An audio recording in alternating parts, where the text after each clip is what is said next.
예, 먼저 이 자리를 마련해 주신 관계자분들께 감사드리고요.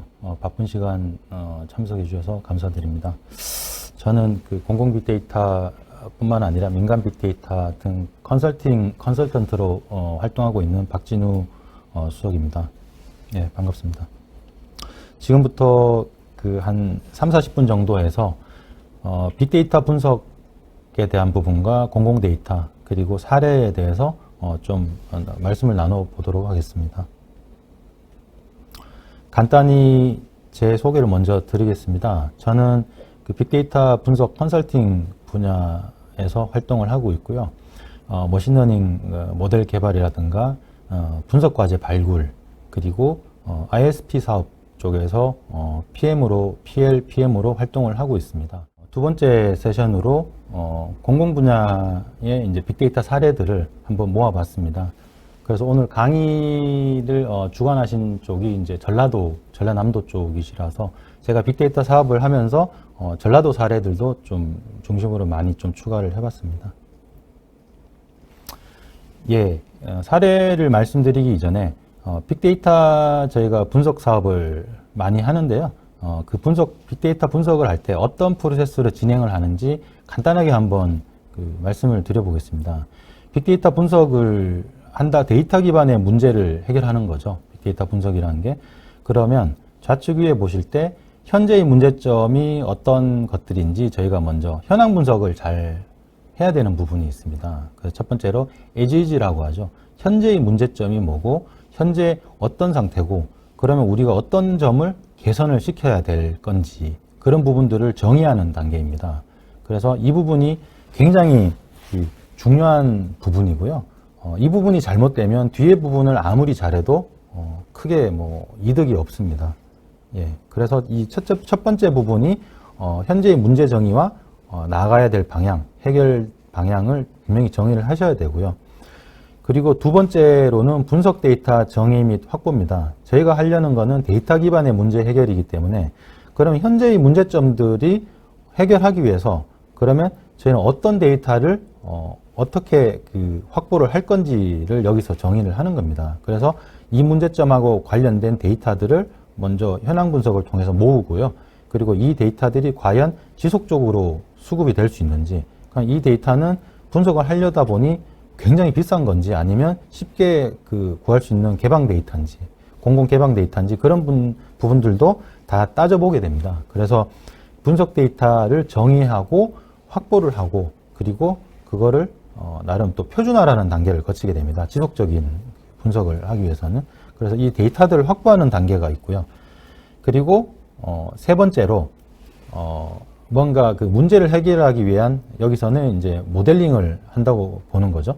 그래서 이제 머신러닝 요즘에 많이 쓰시는 이제 머신러닝 기반의 예측 모델을 개발을 한다고 봤을 때 그러면 어떤 데이터들이 주요 문제를 해결하는 데 있어서 주요 데이터들이고 어떤 상관관계가 있고 데이터의 분포가 어떻게 되고 그런 부분들을 직접 분석을 다 전처리를 거친 데이터들로 분석을 하셔야 됩니다. 그래서 그 분석을 하고 난 데이터들을 가지고 최종적으로 모델링을 하게 되죠. 말 그대로 모델을 개발하는 단계가 됩니다. 그래서 이 모델을 개발하시게 되면 이 모델이 성능이 어떻고 그리고 이 모델에서 어떤 변수가 제일 중요하고 그런 부분들을 다 아실 수가 있습니다. 그래서 이 부분은 이제 모델러가 하는 부분이고요.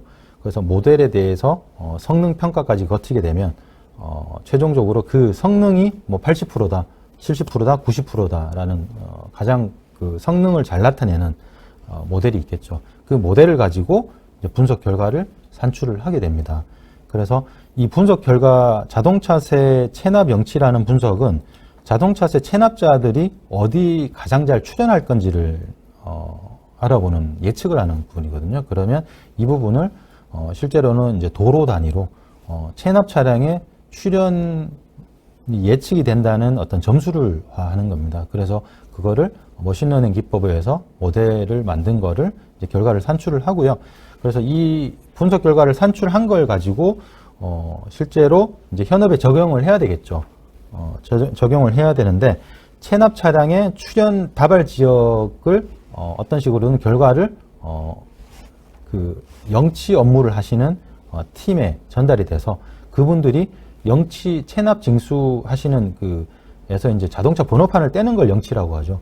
그래서 그 영치 업무를 효율적으로 하기 위해서 체납 징수과에서 그 결과를 가지고 이제 스케줄링 하는데 충분히 활용을 하시라고 이제 저희는 또 결과를 제공해 드리게 되는 거죠. 그러면 최종적으로 이분들이 영치 차량이라는 게 굉장히 고가라서 한 대에 한 5천만 원 이상 합니다. 그래서 영치 카메라를 찍고 자동차 번호판을 인식하고 하기 때문에 차가 포함해서 한 5, 6천 이상이라서 그런 차들을 인력하고 해서 뭐 몇 대, 뭐 5대, 10대 이렇게 할 수는 없습니다. 그래서 보통 지자체 규모가 작은 데는 한 대에 있는 경우도 많거든요. 그래서 이 차가 어디 가서 이제 그 영치 업무를 하는 게 가장 효율적이라는 게 굉장히 중요하게 다가오기 때문에 이런 어떤 분석을 하게 됐고요. 그래서 이 차량이 그만큼 더 효율적인 어떤 그 체납 그 징수 업무를 하게 되는 거를 목적으로 두고 이렇게 좀 진행을 한다는 겁니다. 그래서 전체적인 프로세스는 이렇게 진행이 되는 거고요.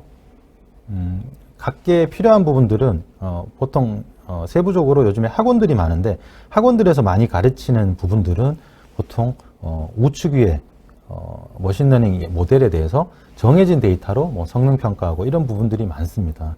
그렇지만 이제 학원이나 이런 데서는 좌측에 보시는 첫 번째, 뭐 여섯 번째, 두 번째 이런 부분들은 잘 안 하시더라고요. 그래서 실제로 중요한 부분들이 첫 번째, 두 번째에도 굉장히 중요하다라는 거를 말씀을 좀 드리고 싶습니다. 공공 빅데이터 분석 수집 중에 개인정보보호법 저촉되는 이슈는 없었는지 여부와 개정된 부분에 대해 민간에서 빅데이터 사업 진행 시에 어떤 점을 더 신경 써서 해야 되는지 궁금합니다라고 질문 주셨는데요. 아마 현업에 계신 분이신 것 같아요. 그래서 여기 관련해서 간략하게 좀 답변 부탁드리겠습니다. 예, 개인정보보호법은 굉장히 좀 요즘에 데이터 3법의 중에 하나라서 굉장히 중요한데요. 요즘에 그 빅데이터 융합하는 트렌드도 가명정보라고 해서 개인정보를 많이 개인정보를 제외하고 최대한 어떤 그 디테일한 정보를 살려서 빅데이터에 많이 활용하려는 가명정보도 많이 구축이 되고 있습니다. 그래서 활용이 되고 있고 개인정보는 반드시 빅데이터 분석할 때는 공공이든 민간이든 고객사 데이터에서 넘어올 때 분명히 그 제외를 하고 분석에 활용을 하시는 게 맞습니다. 그리고 그 부분은 실제 그 넘어올 때 그쪽에서 다 필터링을 못하고 주셨더라도 분석하는 입장에서는 다 충분히 하셔야 되는 게 맞고요. 그리고 개인정보를 어느 정도 알 수 있는, 그러니까 저 사람이 식별이 된다고 하죠. 그러니까 개인정보가 제외했음에도 불구하고 식별이 될 수 있는 경우도 있기 때문에 그런 부분들은 그 현업 단계에서 좀 주의해서 하시게 되면 뭐 크게 절차에 따라서 하시게 되면 개인정보보호법에 문제가 되는 경우는 피해갈 수 있지 않겠나라고 생각을 하고 있습니다. 이렇게 강의 1시간 동안 좀 알차게 준비해 주셔서 정말 진심으로 감사드리겠습니다. 수석님 감사합니다. 저도 좋은 기회 주셔서 감사드립니다. 예, 감사합니다. 네, 안녕하십니까. 한국전자통신연구원 원희선입니다. 오늘 이렇게 웨비나를 하게 돼서 많이 떨리는데요. 한번 잘 진행해 보도록 하겠습니다. 네, 제가 오늘 발표드릴 내용은 우선 이제 데이터 허브에 대한 개념, 그리고 관련 기술 동향, 그리고 이제 저희가 연구소다 보니까 관련된 이제 현황도 조사하고 직접 개발도 하고 있거든요. 이에 대한 내용하고, 그다음에 저희 기술을 전남 지역에서 어떻게 활용할 수 있는지 이에 대해서 좀 잠깐 소개해 드리도록 하겠습니다. 본 그림에서 보시듯이 데이터 허브는 물론 이제 실제 데이터, 뭐 센서 데이터든 어떤 비즈니스 응용에서 나오는 데이터를 실제 수집해서 그걸 데이터 레이크에 저장하기도 하고, 또 한편으로는 실제 데이터가 아니라 외부 시스템에서 제공하는 데이터를 액세스할 수 있는 포인트, 그러니까 오픈 API 또는 뭐 검색할 수 있는 뭐 스파크엘 엔드포인트라든지 LOD 포인트들도 하나의 데이터의 일종으로서 데이터 허브가 수집을 합니다. 그리고 이제 이러한 정보들을 모은 데이터 맵도 서로 교환하게 돼서 많은 데이터 정보를 가지고 있을수록 그곳에 들어가면 필요한 데이터를 더 찾을 확률이 더 커지게 되겠죠. 본 그림은 이제 전체적으로 이러한 앞에 설명드린 그 데이터 맵을 교환하고 또 검색해서 또 그에 대한 실제 데이터에 대한 권한을 받아 활용하는 어떤 시나리오를 보여주는 것으로 보시면 되겠습니다. 저희가 이제 앞에서 잠깐 이제 소다스라고 이제 말씀을 해주셨는데 저희가 이 기술을 2017년부터 개발을 하고 있었습니다. 그리고 이제 현재 그 버전 2를 개발하고 있는데 여기 이제 플러스라고 붙인 부분이 사실 AI입니다. 그러니까 기존의 오픈 데이터 유통 플랫폼이라고 해서 저희가 개발을 하고 보니 사실 이제 실제 데이터에 대한 메타 데이터가 굉장히 많이 부족하더라고요. 그래서 근데 그거를 일일이 이제 실제 이제 데이터를 관리하는 어떤 전문가들이 많이 계시면 이런 부분을 미리 고려하셔서 만들어 내실 것 같은데 그렇지 않은 부분도 많이 있거든요. 그냥 많이 이제 생성되는 데이터들 그런 데이터들에서 메타 데이터를 좀 자동으로 추출하는 거. 그다음에 이제 실제 메타 데이터를 많이 모으는 목적이 검색을 잘 되게 하기 위한 거기 때문에 이제 검색에 초점을 맞춰서 그러니까 사용자가 필요한 데이터를 정확하게 찾기 위한 사용자 의도 분석, 의도를 파악해서 데이터를 추천하는 그런 이제 연구들이 제공이 하고 있기 때문에 거기에 이제 플러스를 붙였고요. 또 하나는 이제 이런 연구들을 하다 보니까 결국 이제 피처 데이터를 관리하는 부분들이 굉장히 중요해서 그런 부분들이 아마 이제 같이 개발 구축이 되고 일반 사용자도 AI나 다른 여러 분석 엔진들을 사용할 수 있도록 학습 데이터까지 포함해서 제공할 수 있는 사용할 수 있는 이제 기반을 같이 제공하려고 하고 있습니다. 그래서 이제 지역에서 할 수 있는 저희 데이터를 어떻게 활용할 수 있는가를 이제 그 생각을 해봤는데 사실 저희 그 데이터허브는 굉장히 범용적인 거거든요. 그래서 지역에 특화된 산업들이 있고 그 산업에서 나오는 데이터들이 이제 많이 있을 거예요. 특별히 이제 전남에서 많이 이제 그 집중적으로 육성하는 산업들에 대한 산업이 있으면 그쪽에 전문가분들이 계실 텐데 저희 데이터허브를 이용해서 그쪽에 그 데이터를 잘 관리할 수 있는 분류 체계 또 그 카테고리 어떤 분류 체계는 이제 카테고리로 구성이 되는데 그리고 각 카테고리별로 어떤 메타를 쓸 것인가 이런 부분들을 직접 입력하실 수가 있거든요. 그래서 그런 부분들이 데이터를 어떻게 관리할 것인가 이런 거에 이제 집중을 하셔서 그 부분들을 정리를 하시면 저희 쪽에 그걸 입력을 하시고 실제 거기에 해당되는 데이터를 수집할 수 있는 게 데이터 허브이기 때문에 굉장히 이제 지역에 특화된 이쪽에 맞는 그런 데이터 허브를 만드실 수가 있고요.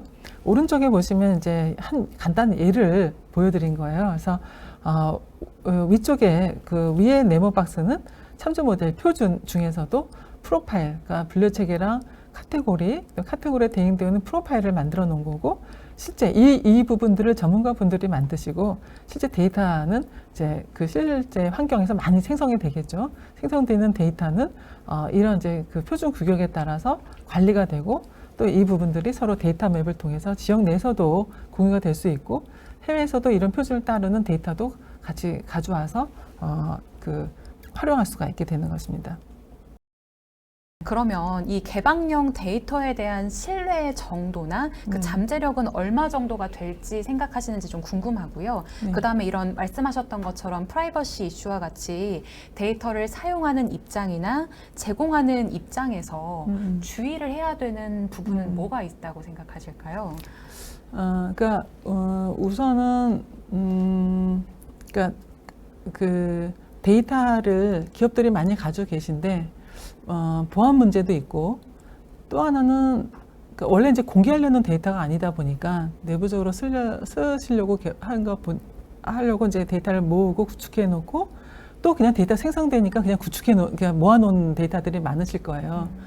그래서 첫 번째는 개인정보 문제도 있겠지만 그런 데이터들을 가공해서 뭐 배포하기 위한 어떤 그 단계 비용이 아마 꽤 많이 드실 거거든요. 그리고 이제 그런 그 데이터를 가 이제 많이 이제 그 좀 대중화돼서 여러 군데에서 사용하고 데이터 기반으로 뭔가 산업 생태계가 많이 활발해지고 수익이 창출되면은 사실 기업적 입장에서도 더더욱 그 데이터에 대해서 데이터 전문 인력을 기르고 또 이제 보안에 대해서 더 신경 쓰면서 더 많은 데이터를 개방할 수가 있을 텐데 지금은 그런 게 아니라 그냥 그 데이터 공개보다는 일부 데이터를 뭔가 이제 그쪽 알아서 좀 쓰시려다가 이제 공개하려다 보니 이제 비용이 많이 들어서 그 비용이 이제 일부 소비자들한테 전가되고 있는 거 아닌가 생각이 들고요. 그래서 이제 그러니까 이제 개방형 데이터 허브가 어떻게 보면 이제 하고자 하는 거가 데이터 생산 단계부터 데이터를 잘 관리하자는 거거든요. 그래서 이제 데이터를 생산할 때부터 데이터를 이제 저장할 때부터 공개할 수 있는 데이터들, 또 보안이 필요한 거는 뭐 보안 처리를 하거나 또는 이제 뭐 제외하거나 또 보안 기법도 여러 가지가 있는데 그런 부분들을 미리 다 정리해 놓으면은 아마 이제 현업에서 데이터를 작업해서 개방하시는 분들도 좀 이제 그 수월하게 하시지 않을까 생각이 듭니다. 실제로 제가 보면은 데이터를 가지고 계신데 그걸 저한테 주셔도 사실 그거를 다루는데 오히려 더 시간이 많이 걸려요. 다 클렌징하고 또 이거 데이터를 뭐 이제 뭐 빠진 데이터 넣고 뭐 이런 부분들이 엄청 걸리는데 사실 데이터 공개하시는 분 입장에서는 그런 것들 다 처리해서 하려면은 그 정도 비용이 필요하지 않을까 생각하고 있습니다. 그래서 데이터 생태계가 처음부터 이제 뭔가 좀 잘 수립이 돼야지 데이터 전략이나 어떤 데이터 생성부터 유통 관리가 잘 정량이 돼야 할 것 같고요. 데이터 사용하는 입장에서는 글쎄요. 그 데이터 가지고 더 많은 걸 하고 싶은데 사실 그거를 뭐 제한하기가 저한테 데이터가 있더라도 더 많은 걸 하고 싶기 때문에 뭐 주의하거나 이런 거는 데이터 사용자한테 기대하는 것보다는 배포하는 입장에서 해야 될 것 같고 다만 이제 우리가 사실 데이터뿐만 아니라 음원이나 여러 가지 영상 뭐 이런 것들도 유통되는 환경에서 이제 불법 다운로드 뭐 이런 게 있었잖아요. 데이터도 사실 그런 게 많이 이제 염려가 되거든요. 제가 그쪽에 어떤 DRM이나 이런 전문가는 아니지만 데이터를 몽땅 다 암호해서 이렇게 제공하고 하기에는 뭐 음원이나 이런 것보다도 훨씬 더 많이 그게 필요할 것 같아요. 자원이나 어떤 컴퓨터 프로세스나. 그래서 이제 그런 부분들이 이제 클라우드에서 많이 이제 이루어지고 데이터가 이제 밖으로 나가는 거를 최대한 좀 자제하면서 하면은 되지 않을까 좀 생각하고 있습니다. 네. 그러니까 데이터 허브가 사실 이제 많이 관심을 갖는 분야는 아닐 거라 생각을 했는데 그래도 이렇게 저희 소다스 이름도 맞춰주시고 데이터 익스체인지 워킹 그룹 이런 부분들도 많이 이제 좀 알아주실 것 같아서 굉장히 보람이 있습니다. 그래서 궁금하신 점은 아마 제 연락처나 메일로 주시면은 좋으실 것 같고요. 저희가 지금 인천경제청에 샘플 시스템을 저희가 구축해 놨어요. 혹시 궁금하신 분 있으면 인천경제청에 이제 빅데이터 AI 기술 지원 랩이 있으니까 그쪽에 오셔서 한번 실험해 보셔도 좋을 것 같습니다. 예. 네, 반갑습니다. TSLQ 박병훈입니다. 우리가 4차 산업혁명 시대라고 말을 하죠. 그리고 인공지능이나 이제 빅데이터는 어느덧 일상이 됐고 모든 곳에 다 쓰는 그런 것이 됐습니다. 이제는 개념이 아니라 실천할 때인 것 같고요. 그런 관점에서 인공지능 빅데이터 통합 플랫폼을 어떻게 활용하고 어떻게 적용하는지 같이 얘기 나눠보도록 하겠습니다. 그러면 이제 인공지능 얘기를 조금 해볼게요. 인공지능. 이거 넓게 보면 사람을 대신하는 사람의 지능이 아닌 인공이네요. 인공. 그죠? 사람이 아닌 것에 대한 지능인데 그러면은 우리가 알고 있는 프로그램도 인공지능 아닌가? 네, 맞아요. 그쵸? 이미 우리가 하고 있는 프로그램이나 이런 모든 것들을 다 넓게 보면 인공지능으로 볼 수가 있을 것 같아요. 그런데 우리는 이걸 조금 더 협의로 보자고요. 그래서 이렇게 확장된 인공지능의 개념에서 공부라는 것을 좀 가지고 와 볼게요. 그러니까 즉 사람도 공부를 해야 발전이 있겠죠. 더 많은 지식을 얻겠죠. 그런 것처럼 기계가 공부한다는 개념을 가져와 볼게요. 기계가 공부를 해? 이건 무슨 풀 뜯어먹는 소리? 어렵죠. 그래서 인공지능을 이해할 때 제일 어려웠던 게 기계가 공부한다는 거예요. 근데 기계가 공부한다고 생각하지 마시고요. 사람이 공부할 때 무엇이 필요한지 이렇게 생각해 보면 그것이 기계일 뿐이야 라고 생각하면 좀 쉬워지죠. 여러분들께서 공부를 하시려고 하면 어떻게 하죠? 그쵸? 목적이 있어야 돼요. 목적. 내가 수능을 시험 볼 거야? 내가 공무원 시험을 볼 거야? 이 목적이 있어야 됩니다. 그리고 그럼 목적만 있으면 공부가 되는가? 그렇지 않습니다. 무엇이 또 있어야 될까요? 그 목적을 달성할 수 있도록 하는 문제가 있어야 됩니다. 문제와 답이 있어야 돼요. 즉 내가 어떤 시험을 보려고 하는, 수능을 보려고 하는 목적이 있다면 나는 수학은 이러이러한 문제집에 있는 문제들을 몇 개 풀 거야. 그리고 문제는 문제만 있어서는 안 되고 문제가 있고 답이 있어야만 내가 잘 풀었는지 안 풀었는지 확인할 수 있어요. 즉 뭐가 있어야 되고 제일 중요한 건 목적이 있다. 목적이 존재해야 되고 그 목적을 달성할 수 있는 문제와 답이 필요하더라. 뭐 하기 위해서? 공부하기 위해서. 길게도 마찬가지다라는 겁니다. 그 다음 그것만 필요한 게 아니죠. 우리가 실제로 뭐 해요? 그렇게 문제와 답이 있으면 실제 공부를 해야 되는데 이 공부하는 방법이 아주 중요하다고 하지 않잖아요. 공부하는 방법이 아주 중요하죠. 그러면 어떻게 공부할까요? 네, 학원에 가서 선생님한테 배울 수도 있고 우리가 뭐 과외를 받을 수도 있겠죠. 그럼 그런 것들이 뭐냐면 인공지능 관점에서 보면 어떤 알고리즘 같은 거라고 생각할 수 있을 것 같아요. 즉 내가 공부를 하는데 어떤 방법으로 공부하는 게 효율적일까? 그래, 그러면 기계가 공부한다는 말은 사람이 공부하는 그것과 같이 목적이 정해지고 그 목적에 맞는 목적을 달성할 수 있는 데이터가 있어야 되고 공부를 효율적으로 하기 위해서 어떤 알고리즘이 필요하구나 라고 생각하면 되겠죠. 그러면 실제로 사람은 어떻게 해요? 문제를 풀죠. 문제를 막 열심히 풀어요. 근데 문제를 한 번 풀지 않죠. 반복해서 풀 수 있죠. 기계도 반복해서 하면 더 잘 하겠죠. 그러면 우리가 문제를 푼다는 건 사실상 우리가 인지하고 이제 우리 것으로 습득하는 과정인데 어찌 보면 그건 우리가 메모리에 저장하는 것이죠. 뇌에 저장하는 겁니다. 자, 그러면 마찬가지겠죠. 우리 컴퓨터도 뭐가 있어요? 저장소가 있잖아요. 그 저장소에다 저장하는 거예요. 그러면 많은 문제, 좋은 양질의 많은 문제를 기계한테 주면 문제와 답을 주면 기계는 어떻게 하겠다는 말이에요. 그 문제를 잘 기억한다라는 거예요. 그게 바로 뭐가 되는 과정이에요. 학습이 되는 과정이에요. 그러면 학습이 됐어. 학습한 이유는 뭐예요? 뭔가 하기 위해서. 이제 많은 양의 양질의 문제를 반복적으로 해서 잘 기계가 공부를 했어. 그러면 이제는 그걸 어떻게 하면 돼요? 공부하는 과정에서는 문제와 답을 줬지만 공부가 끝난 다음에는 뭘 하면 될까요? 야, 너 이거 한번 풀어봐 라고 문제만 주면 되겠죠. 문제만 주면 어떻게 돼요? 내가 공부한 바에 의하면 이건데? 라고 맞추는 거예요. 즉 다시 말해서 기계가 공부한다는 것은 다양한 패턴들을 찾아내는 거예요.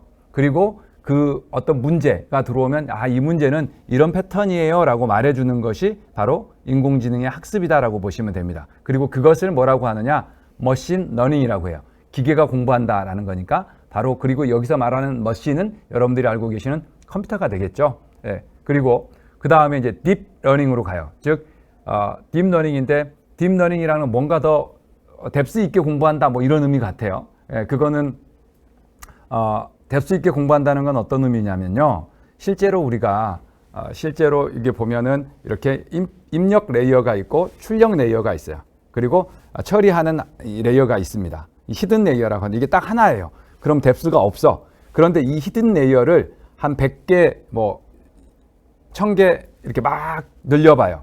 그럼 이 히든 레이어가 되게 많다는 것은 딥하다는 거예요. 이렇게 히든 레이어를 인풋 그리고 히든 레이어 수십 개, 뭐 수백 개, 그리고 아웃풋 레이어 이렇게 해서 기계에게 공부를 하라고 했더니 어떤 현상이 나오더라? 기계가 더 잘 기억하더라. 그래서 딥러닝이 나오게 됩니다. 그리고 이 딥러닝은 우리 인간의 뇌 체계, 뉴런 뇌 체계를 본따서 만든 것이기도 하죠. 그리고 요즘에 이제 우리가 활용하고 있는 대부분의 것은 딥러닝이냐 아니냐 이런 말을 하죠. 딥러닝으로 하는 게 어떠니까 조금 더 잘 학습되고, 잘 학습됐다는 말은 잘 맞춘다는 말이 되겠죠. 그래서 딥러닝은 머신러닝이고 머신러닝은 AI다 이렇게 보시면 되겠죠. 서브석 관계죠. 그리고 이제 여기 나온 것처럼 그럼 어디에다 쓸까요? 라는 말, 어디에다 쓸까요? 라는 말은 이제는 이 어디에다가 큰 의미가 없습니다. 왜냐하면 두 가지죠. 누가 어디에다 쓸까요? 이 말에 대한 의미가 없는 것은 아무나 모든 곳에 써요 라고 된 거예요. 그리고 실제로 여러분들은 이미 여러분들이 싫든 좋든 이미 인공지능에 대한 것들을 활용하고 계세요. 자, 그러면 빅데이터와 인공지능 관점에서 봤을 때 이제 우리가 플랫폼 얘기를 하려고 하는데 어떤 것들을 해야 됩니까? 네, 수집을 해야 되네요. 또 실제 전처리와 분석을 하는 것 있어야 되나요? 네, 공부하는 것도 있어야 되네요. 그리고 실제로 테스트하기도 해야 되고요. 실제 적용도 해야 되겠네요. 이런 것들. 즉 다시 말하면 우리가 인공지능을 하기 위해서는 양질의 데이터가 있어야 되고, 그렇게 하기 위해서는 뭐가 필요하고? 빅데이터 체계가 필요하고, 그리고 인공지능 공부할 수 있는 플랫폼, 그리고 실제로 그 공부된 것을 서비스를 배포해서 추론할 수 있는 것이 필요해요. 그게 실제로 현장이죠. 그래서 이런 다양한 플랫폼들이 필요하다라는 것을 여러분들이 한번 생각하면서 넘어가죠.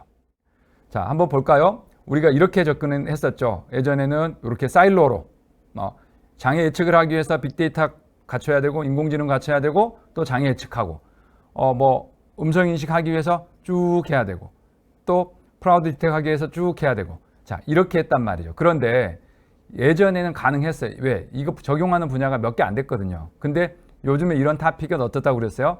무지 많다고 그랬어요. 수백 개 될 수도 있고 수천 개 될 수도 있어요. 그런데도 각각 수백, 수천 개의 시스템으로 접근할 거냐? 그렇지 않다라는 거죠. 그래서 어떻게 해야 되냐? 빅데이터 인공지능 플랫폼은 커먼하게 플랫폼으로 두고 뭐만 해라? 목적과 목적에 맞는 데이터를 가지고 수평적으로 확장을 해라라는 거죠. 이게 바로 플랫폼 베이스드 AI 실천 전략이다라고 보시면 될 것 같습니다. 자, 그러면 이런 이제 플랫폼 체계를 이렇게 뭐하고 실시간 수집하고 실시간 데이터를 전처리하고 그 전처리된 데이터를 학습 저장소에 넣고 이 녀석을 가져다가 학습 모델 만들고 공부해서 공부가 잘 됐어? 너 서비스 배포 그리고 활용하는 것까지 이 체계를 저희가 한 7년 정도 진행해 오고 있고요. 그렇지만 아직도 갈 길이 멀죠. 바로 이런 체계로 가야 한다라는 것은 구글도 그렇게 얘기하고 있더라라는 것을 여러분들이 알아두시면 될 것 같고요. 마지막에 좀 인사를 좀 부탁드리겠습니다. 여러분들 뵙게 돼서 반갑습니다. 그리고 무엇보다도 중요한 것은 여기 이제 공공에 계신 분이 계시다면 실제로 우리가 데이터 댐 사업이나 이런 것들을 통해서 무엇을 해왔다. 이미 충분히 많은 데이터들을 만들어졌다. 그러면 이제 그 데이터를 잘 검증할 필요가 있다. 가장 좋은 검증은 뭐다? 실제로 서비스를 만드는 것이다. 그럼 그 서비스를 만들기 위해서는 이제 인공지능 체계도 필요하다라는 말씀이고요. 민간에 계신 분들은 저희가 지금 광주 나이파 주관이죠. 이것도 우리 과기정통부에서 국가 AI 데이터 센터를 광주에 만들어 놨습니다. 거기에는 저장소와 그리고 GPU 자원을 드리는 사업을 하고 있거든요. 그리고 그 위에 저희 T3Q AI가 올라가 있습니다. 그래서 기회가 되시면 광주 AI 데이터 센터 신청하셔서 활용하시고 또 제가 아까 말씀드렸던 그 사례들도 하고 있으니까요. 같이 해서 합심해서 AI 훈민정음 생태계 같이 만들도록 했으면 좋겠습니다. 감사합니다.